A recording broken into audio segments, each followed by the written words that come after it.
نحن من الناس يلي بتطبخ اليبرق من 10 ل 12 ساعة، وكل مين بيسمع بهالجملة بقولوا لي بس أنا بطبخه لليبرق 4 ساعات وبيستوي.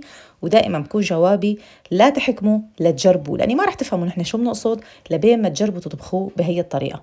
شوفوا لي هالورق ما أظرفه، وهاليبرق طلع بياخد العقل، وخاصة إنه انطبخ بمية الحصرم طلع شي ناهي. وإذا ما أكلتوا اليبرق بهي الطريقة فأنتوا لسه ما جربتوا تاكلوا يبرق. واليوم بدي أقولكم عن أهم موقع أنا تعرفت عليه بحياتي من فترة وعم بتعامل معه، اللي هو موقع سوق حلب. هن عبارة عن مونة بيت من عملة بسوريا، كلها مجهزة ومشحونة على أوروبا. يعني كأنك أنت نزلتي على سوريا عملتي مونة بيتك بإيدك وجبتيها معك لهون. كل شيء بيخطر لكم وما بيخطر لكم من مونة البيت بتلاقوه عندهم. الزيتون المكلس اللي بيشهي، كل شيء حواضر كنا نمونها بسوريا.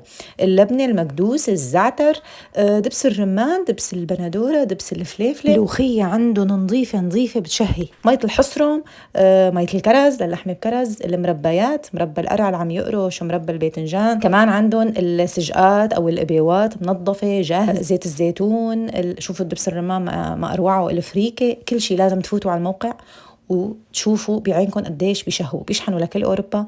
الشحن بألمانيا فوق 60 يورو مجاني، وعندهم محل ببرلين اسمه سوق حلب. رح أحط لكم كمان هلا على الستوري كل التفاصيل وثبتها على الهايلايت، وجايبت لكم كود خصم هلا رح أكتبه تحت الفيديو. جربوها هلا على مونة رمضان وصدقوني رح تدعوا لي من قلبكم.